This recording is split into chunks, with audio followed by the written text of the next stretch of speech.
ಎಲ್ಲರಿಗೂ ನಮಸ್ಕಾರ ವೀಕ್ಷಕರೇ. ಈ ವಿಡಿಯೋ ಇಷ್ಟ ಆದರೆ ನಮ್ಮ ಚಾನಲ್ ಅನ್ನು ಸಬ್ಸ್ಕ್ರೈಬ್ ಮಾಡಿ, ಹಾಗೆ ನಿಮ್ಮ ಫ್ರೆಂಡ್ಸ್ ಅಂಡ್ ಫ್ಯಾಮಿಲಿ ಜೊತೆ ಶೇರ್ ಮಾಡಿ.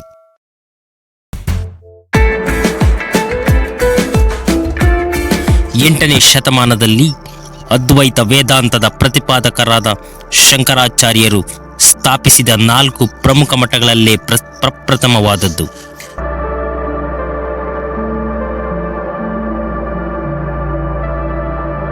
ಶ್ರೀ ಭಾರತಿ ಕೃಷ್ಣಾತೀರ್ಥರು ಮತ್ತು ಶ್ರೀ ವಿದ್ಯಾರಣ್ಯರು ಕೇರಳ ಶೈಲಿಯಲ್ಲಿ ಮರದ ಮತ್ತು ಹಂಚಿನ ಚಾವಣಿಯೊಂದಿಗೆ ದೇವಾಲಯವನ್ನು ನಿರ್ಮಿಸಿದ್ದು ಮತ್ತು ಪ್ರಸ್ತುತ ಚಿನ್ನದ ವಿಗ್ರಹದೊಂದಿಗೆ ಶ್ರೀಗಂಧದ ವಿಗ್ರಹವನ್ನು ಬದಲಿಸಿದ್ದು ಇಲ್ಲಿಯೇ. ಅದುವೇ ಶೃಂಗೇರಿ.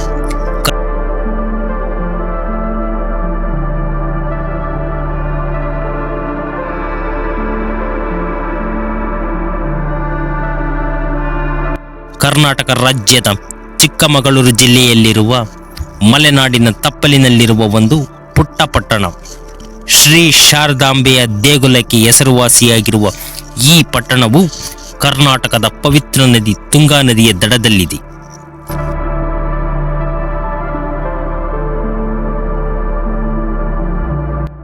ಆದಿಶಂಕರಾಚಾರ್ಯರು ಅಜನ್ಮ ಬ್ರಹ್ಮಚಾರಿಗಳು.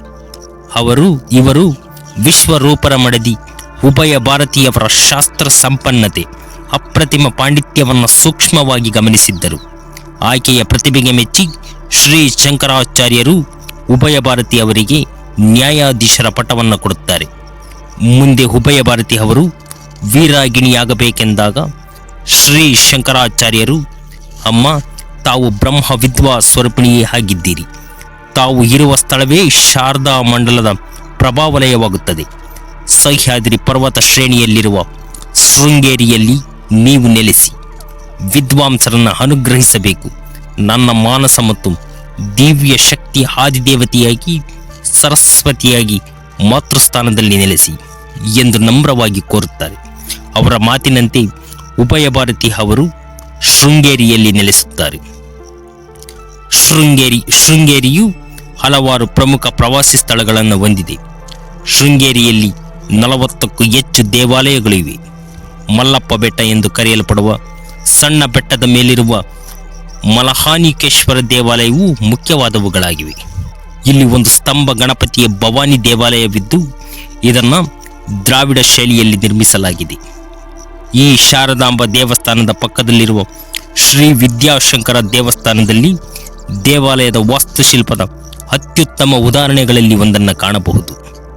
ಜನಾರ್ದನ ದೇವಸ್ಥಾನ, ಹರಿಹರ ದೇವಸ್ಥಾನ, ನರಸಿಂಹ ವನದಲ್ಲಿರುವ ಇಂದಿನ ಜಗದ್ಗುರುಗಳ ಬೃಂದಾವನಗಳನ್ನು ಭೇಟಿ ನೀಡಲು ಯೋಗ್ಯವಾಗಿವೆ. ಪೂರ್ವಕ್ಕೆ ಕಾಲಭೈರವ ದೇವಾಲಯ, ದಕ್ಷಿಣದಲ್ಲಿ ದುರ್ಗ ದೇವಾಲಯ, ಪಶ್ಚಿಮಕ್ಕೆ ಆಂಜನೇಯ ದೇವಾಲಯ ಮತ್ತು ಶೃಂಗೇರಿಯ ಉತ್ತರಕ್ಕೆ ಕಾಳಿ ದೇವಾಲಯ ಕೂಡ ಕೆಲವು ಪ್ರಮುಖ ದೇವಾಲಯಗಳಾಗಿವೆ. ಶೃಂಗೇರಿ ಕರ್ನಾಟಕದ ಪ್ರಮುಖ ನಗರಗಳಾಗಿರುವ ಮಂಗಳೂರಿನಿಂದ 107 ಕಿಲೋಮೀಟರ್ ಮತ್ತು ಬೆಂಗಳೂರಿನಿಂದ 336 ಕಿಲೋಮೀಟರ್ ದೂರದಲ್ಲಿದೆ.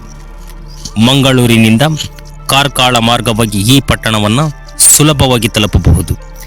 ಬೆಂಗಳೂರಿನಿಂದ ಹಾಸನ ಅಥವಾ ಶಿವಮೊಗ್ಗ ಮೂಲಕ ಇಲ್ಲಿಗೆ ತಲುಪಬಹುದು.